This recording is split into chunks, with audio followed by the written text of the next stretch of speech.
Anyway, let's talk about this. This is going to piss off a lot of people, what I'm going to say about Ukraine targeting Russian airfields in major drone attack. No, my Ukrainian heart can't take it, Lamont. No, you're not going to be mad. Listen, I'll just start off by saying, will I say even anything remotely critical of Ukraine for doing this? Fuck no. You can say lib take all day, every day. Is Ukraine completely fucking armed to the gills by every single Western nation? Absolutely. Is Ukraine completely in the right to fucking blow up Russian bomber planes? Oh, hell fucking yes, they are. Not even remotely questionable. 10 toes fucking down. I hate NATO. I hate American intervention. I hate what Russia has done, obviously, in Ukraine. There is no fucking remote possibility that I would ever criticize Ukraine for doing this right now, especially right now. Why? Because not only did Zelensky basically get on his hands and knees and say, yes, master, I will do whatever the fuck you want, as Donald Trump, being the moron that he is, that was being guided by Vladimir Putin into attacking Zelensky and humiliating him, embarrassing him, weakening his position as within the leadership structure of Ukraine, while also forcing him in to cutting a horrible deal for the Ukrainians after so many people have died. Vladimir Putin very clearly does not give a fuck about doing a ceasefire. He recognizes the position on the ground. He recognizes that his forces in eastern Ukraine are dialed in, and he wants to try to decouple Ukraine from America while simultaneously advancing further into Ukrainian territory. It is very obvious to me. These past 3 years especially have shown that as America's power on the global stage is waning, we are now firmly committed to regional powers behaving with might is right politics. And one thing that I have seen from what Israel does and what Israel gets to do and how Israel retaliates, Israel only responds to more vulnerable populations that it holds captive. Israel's response, for example, to Iran was incredibly limited in comparison to its response to Gaza, in comparison to response to even Lebanon, which was still infinitely more violent than what it did to Iran, but still significantly more restrained than what it does to Gaza. Why? Because, I'm sorry to say this, but everyone is on their own. Everyone is on their own.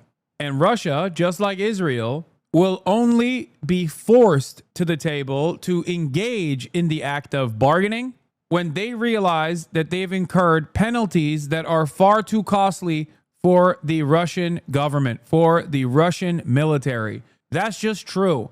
So this act from the Ukrainian military was a last-ditch effort to try and show Russia that they still got some smoke, that they can still make this costly for them. It's a way to get Vladimir Putin, if this is a way to get Vladimir Putin to recognize that this is too costly and more of this could potentially happen, then great. Hopefully they can get to the ceasefire, get to the table to do an actual ceasefire proposal. From what I understand, they hit 41 bomber planes. 41. That is insane. And not a single Ukrainian operator or agent that conducted this campaign died. In terms of the war of attrition, and I don't know if it's actually 41 planes that are now inoperable. All I'm saying is, contrary to what Israel did in Lebanon with the pager attack, this one I think is infinitely more valid, regardless of who is giving total backing to Ukraine, which is the entirety of the Western world. Well, not as much anymore. You don't actually think someone like Putin will sign a deal, right? Like, why are we just removing reality and thinking he's some thought-provoking man that will peacefully chill out? Did I say that? Did I say he'll peacefully chill out? No, I didn't say that at all.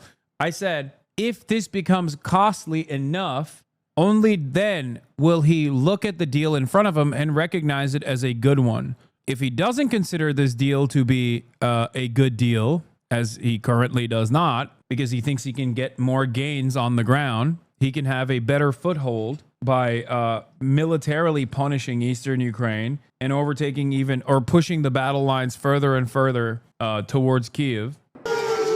This morning, astonishing footage capturing in real time Ukraine's surprise drone attack on some of Russia's key airfields. Smoke rising into the air, the coordinated drone strike hitting at least 4 locations, crippling nuclear-capable bombers stationed deep inside Russia. It looks like around 30% or higher of their strategic bombers were destroyed. Some of these drones were as low as $500, taking out million-dollar aircraft. It was a blow tactically, it was a blow strategically, and it was a blow politically. This video shows the widespread damage, more than 40 aircraft in flames, following an operation that Ukrainian President Volodymyr Zelensky said was one for the history books. An attack that Ukrainian sources tell ABC News was 1.5 years in the making.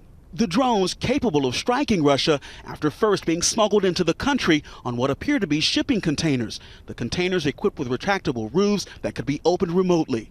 And when the timing was right, Ukraine struck.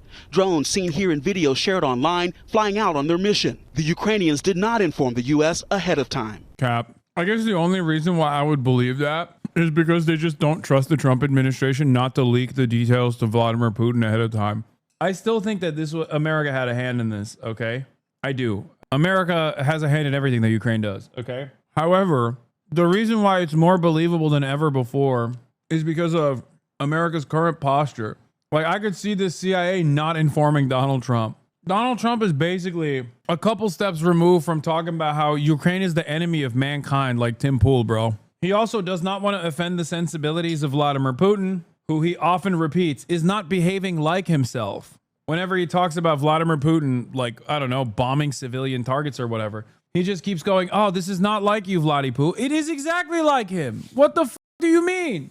What is he like if not this? I can see both sides of this argument. On the one hand, maybe they finally got the Trump and got him to recognize that, like, unless there's additional pressure on Russia, he's not going to come to the table. And he's just basically playing you like a fiddle. Or they just didn't tell him at all until after the fact because they were worried he would still leak it to Vladimir Putin because Donald Trump knows Vladdy gets mad when things like this happen. And I'm sure Vladimir Putin, with the remaining bombers that they have, will probably punish the Ukrainian civilian population for this.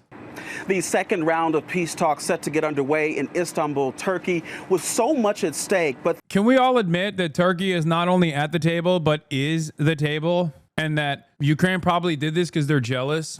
They did not want Turkey to be so prominently featured in this peace process. Isn't Erdogan a Georgian? He is, yeah. Ukraine attacked bases deep inside Russia, thousands of miles from the front lines, in what they're calling Operation Spiderweb. Ukrainian officials said that dozens of Russian warplanes were destroyed. Yeah, I mean, absolutely startling, the sophistication of this raid. One of these air bases hit almost halfway across Siberia. The Ukrainian security service able to use mobile wooden homes. Essentially, the roofs of them seem to have opened up and allowed these clouds of drones remotely piloted to target some of Russia's most important long-range strategic bombers. 41 damaged, according to Ukraine's security service, at air bases that must have thought they were basically far enough away to be impregnable. Ukraine very keen to announce that all the people involved in this 1.5-year-long operation have since left the country. And yet another sign of how Ukraine's able to use its outsized use of technology to inflict significant damage on Russia's enormous military. Europe, together with America, has better weapons than Russia. We also have stronger tactical solutions. Mr. President, you have to allow us to blow up the Russian airplanes. They are saying you are Taco, Mr. President. I do not believe. I'm sorry. Now do Hamas. They don't even, Hamas rarely ever speaks English, dumbass. I would. I do like a Arab accent every now and then. We just lost the Ukrainians, you won back. Come on, dude. I mean, listen, I think this was an impressive act of espionage. But, like, yeah, I'm going to still do the Zelensky voice. Does this change Russia's thinking? Well, many felt these peace talks in Istanbul were another example of Moscow's slow rolling, a peace process that had very minimal interest in seeing lead to a ceasefire. Bro, they are, dude, it's kind of crazy watching Russia operate on the Israel route without being the favored client state.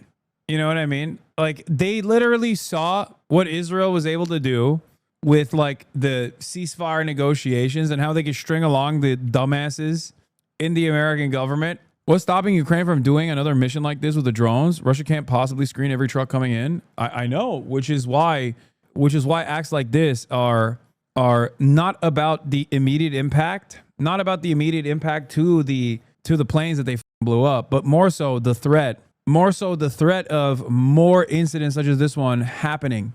That's the real story here. Also, for the record, blowback is not a concept exclusive to the United States of America, chatters. What the kind of blowback do you think Russia is going to experience, especially after it permanently annexes eastern Ukrainian territories? You think people are going to forget? You think they're just going to turn around and be like irredentist actions are different at the end of the day. While Ukrainian nationalism is built around not being Russian, there still is a closeness both in language and culture and shared history between Ukrainians and Russians that does not exist for the Palestinians and Israelis. Like, Russians' actions are not settler colonial in the same way. It's still a right-wing government that is engaging in irredentist action, overtaking territory from a sovereign nation and destroying their sovereignty. And it will still inevitably bear a shit ton of resentment, understandable resentment, and also blowback to Russia. Russia cannot, as I said from day one, Russia cannot permanently annex Ukraine, even bits and pieces of Ukraine. It's a bit settler colonial. They're trying to depopulate areas and send Russians in. Yes, that is also true. That's USSR also did Russification in numerous places, including but not limited to Crimea.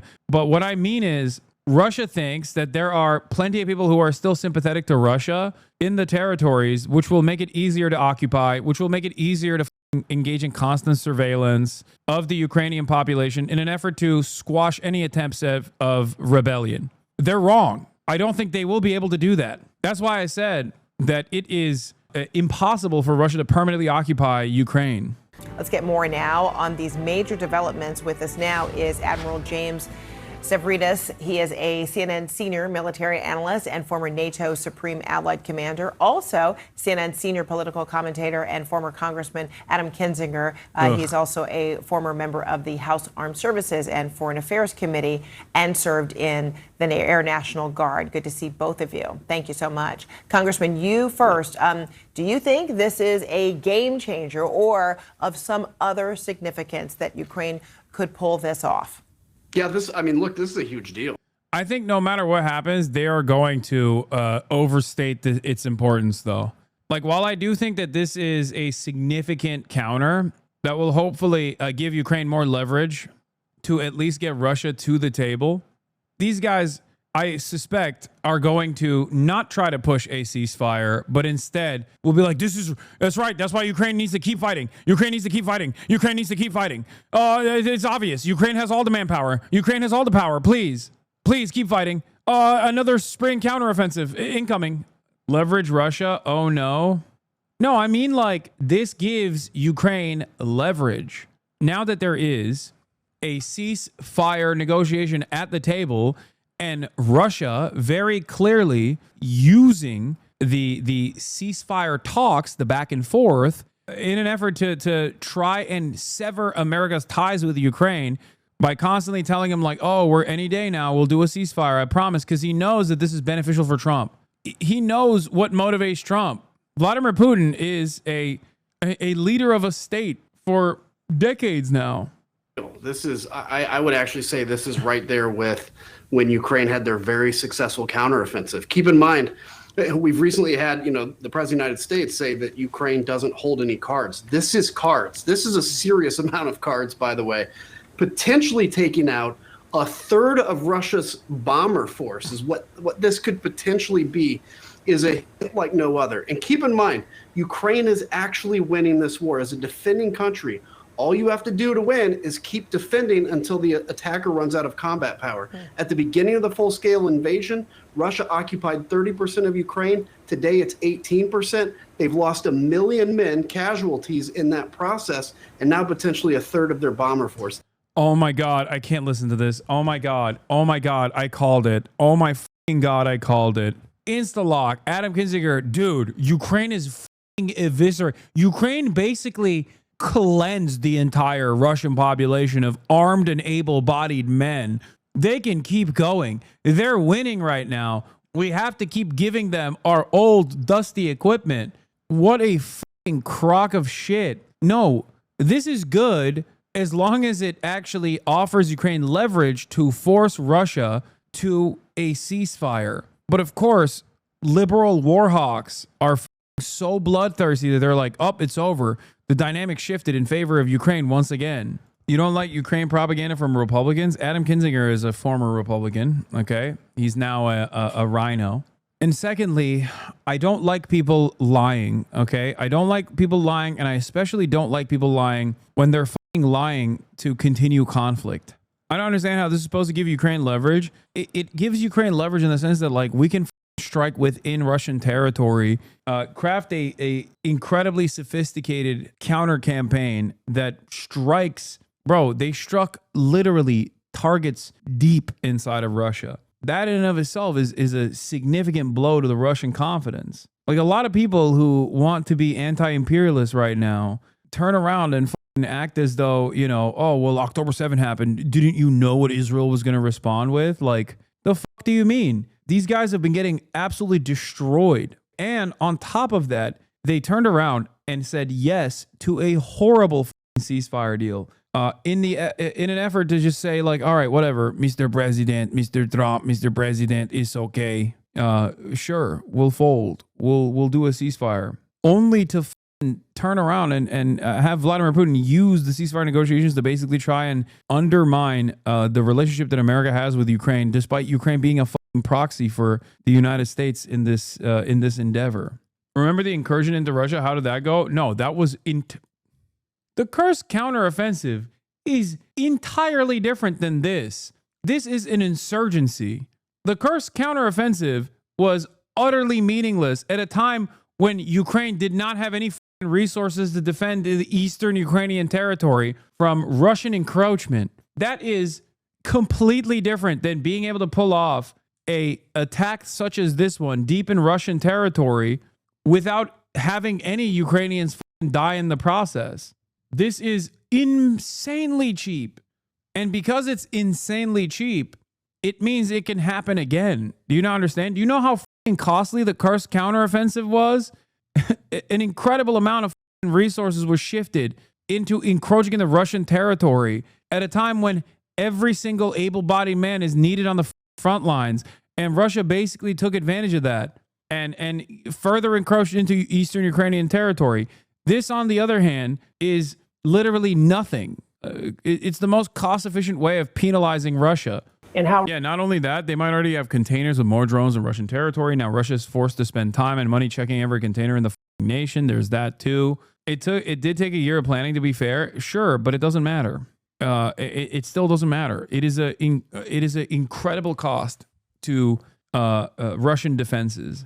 Like, this is different than even when they do like drone strikes in like Moscow and shit, because they'll do that every now and then Russia will retaliate in kind. With significantly more force. They're not blowing up. They're not sending a drone into a residential complex. This is a targeted strike on Russian military capabilities deep inside of Russian territory. I'm not saying this is going to win the war, okay? Of course not. But this is so costly because it penetrates the security veil that every nation state needs to uphold. It causes instability. It causes fear.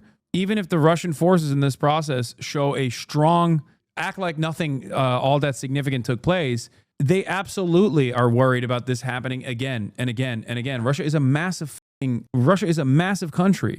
It is not that easy to monitor every single piece of commerce that goes in. Strategically, this was a million times, in my opinion, a million times more sophisticated and better than the Kursk counteroffensive. Why do you keep saying Ukraine signed a ceasefire deal? When did that happen? Do you mean the minerals deal with Trump? No, Ukraine is literally now saying we will sign a ceasefire deal, that the one that Trump designed. A part of that is also the minerals deal with Donald Trump.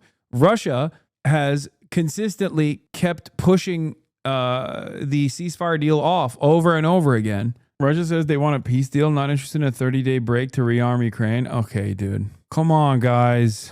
That's literally the same shit that pro-Ukraine NATO Andes would tell me when Russia did not have the upper hand, or rather, Ukraine had the highest position of bargaining. That literally is the same shit. People that want the fucking war to continue just basically say that. They say that lie. Oh, we don't want you to re-up and rearm. That was for the longest time what the fucking Globe Twitter dipshits used to say to me when I was like, Ukraine should do a ceasefire deal. Ukraine should do a ceasefire deal. Russia has the upper hand now. You want Ukraine to fight another year and lose more territory? Wait, what? What are you saying? I want there to be a ceasefire deal. What the fuck?